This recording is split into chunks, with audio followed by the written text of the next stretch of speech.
Okay, so in this video, I want to demonstrate a few things that you will need to be doing with SPSS.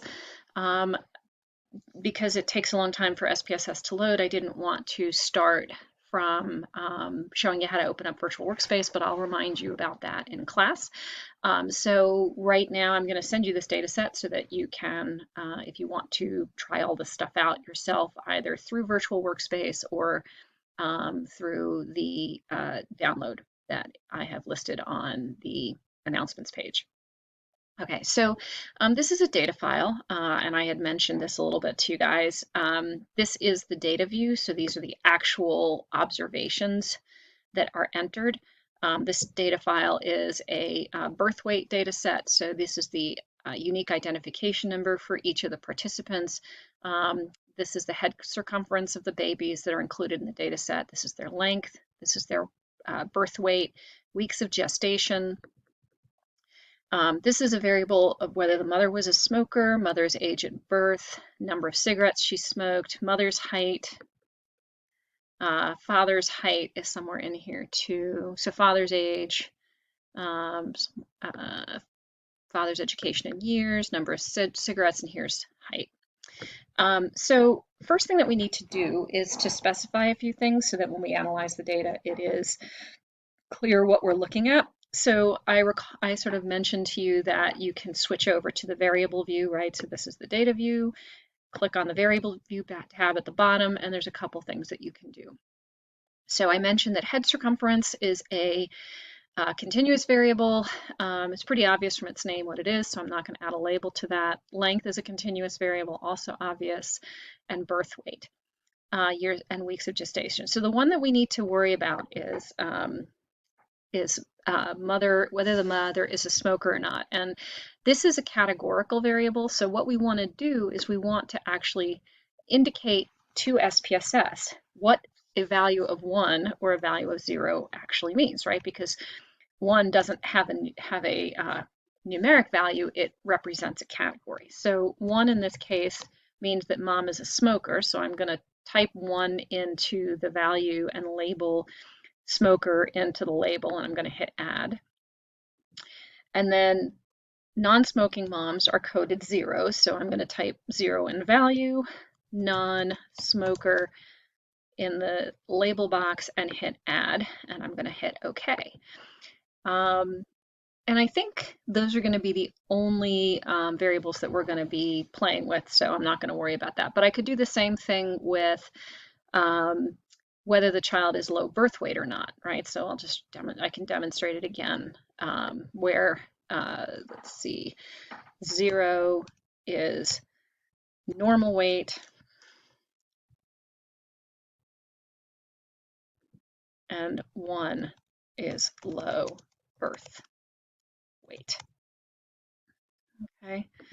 There's a couple of other ones in there, but I'm not going to worry about that right now. So we're going to go back to the data view now. And at the moment, so what you're going to see here is that this was originally a number, and now we see the value label. So if I click on this funky little dual arrow with a 1 in one direction and an in the other, I can have it go back to the numbers that were originally entered, or if I want, so I can actually see the specific category that the women are in, I can click on that again, and that will show me who are my smokers and who are my non-smokers. And the same thing with the low birth weight variable.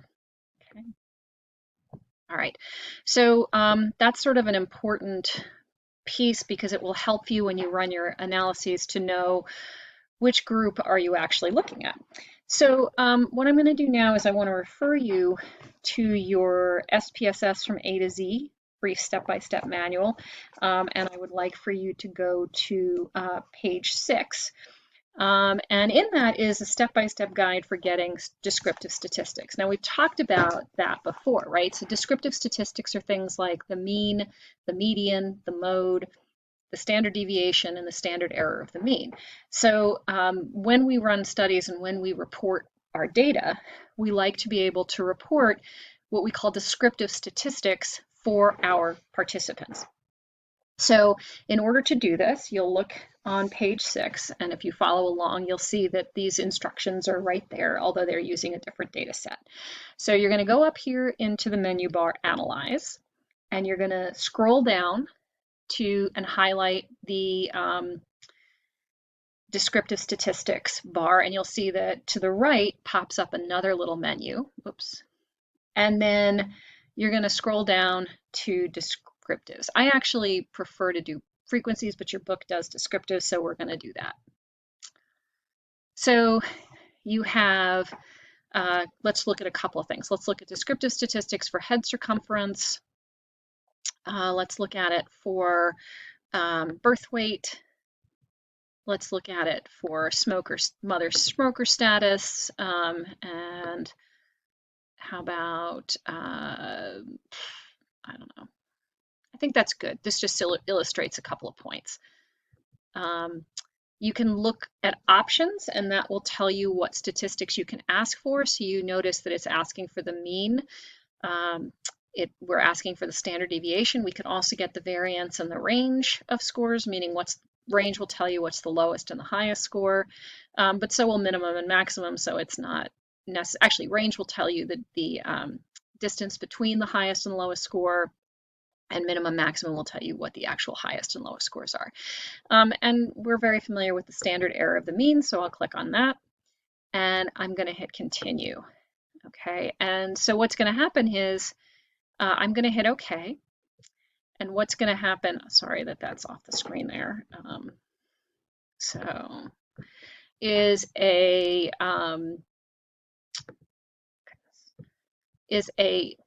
output file, that's what we call it, as an output document, will pop up, and it's going to have the information that we requested for each of the variables. So along the left-hand side here, we have the variable names.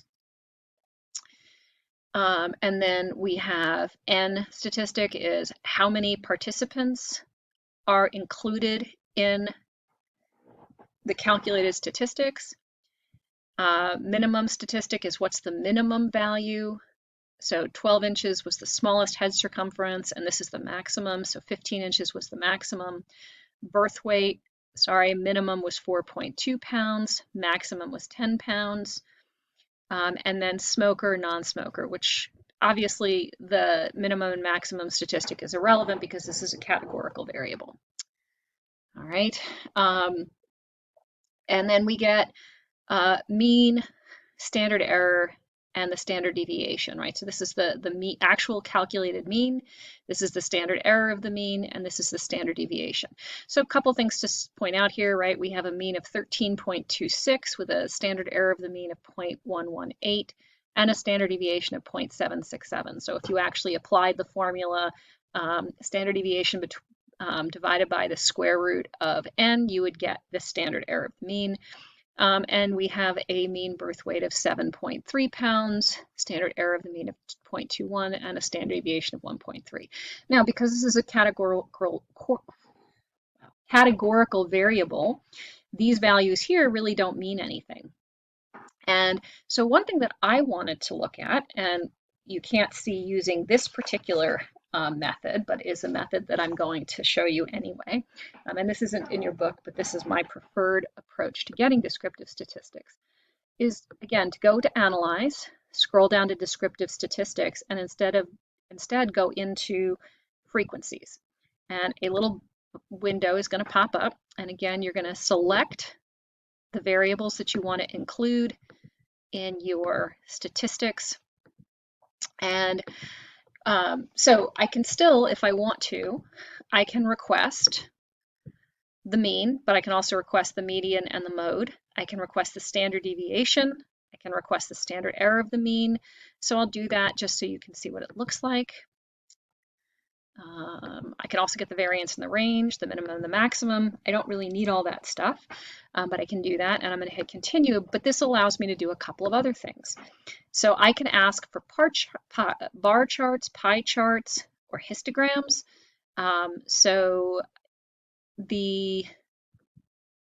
If I do a histogram, I can show the normal curve on that, so I can see whether the scores are normally distributed or close to being normally distributed. So I'm going to do that. And down here is checked is a value. It says display frequency tables. So this is something that other descriptive command doesn't allow you to do, but I think it's going to be valuable, and I'll show you why. So we're going to hit OK. And now it takes us back into our output. So here's what it does for us. So very much like the other one, it tells us how many valid cases, as in how many cases have non-zero values or non-missing values. We're getting the same mean information, the same standard error of the mean information. We requested the median, and if you recall, we talked about the fact that if the mean and the median and the mode are close to one another in terms of value, then the likelihood is that the data are not skewed, and there's our standard deviation. Now, here's the nice thing about that frequency table that I mentioned. So instead of asking for the minimum and the maximum, when I get the frequency table, I can actually see that. And not only can I see that, but I can actually see each of the individual values that we got, right? So in this case, the babies had head circumferences that ranged from 12 inches to 15 inches. But we can also see here the frequency, right? So 6 had 12 inches, 21 had 13, 13 had 14 inches, and 2 had 15 inches. And then we get the percentage of cases that fall within each of these categories. So we can get some really interesting information from that. So where this is particularly useful, sorry, I didn't mean to go that far, is to look at our categorical variables, right? So here we can see how many smokers and how many non-smokers we have, what percentage of the sample that represents, and so we can see whether we have an equal number. And then we have our little histograms here. And if you look, head circumference looks roughly normally distributed. It's a little bit skewed. We have birth weight, which looks pretty normally distributed. Now, the reality is that we wouldn't expect there to be a normal distribution for a categorical variable, but what it does let us see is that we have roughly equal smokers and non-smokers in our sample. So what this would allow us to do then is to create a table in which we would describe the characteristics of our sample. So if you were doing this in your research papers, you would be calculating the mean, age, and standard deviation for the age. You would get frequency counts for things like gender identity, racial identity, and any other categorical variables that you collected in terms of participant demographics.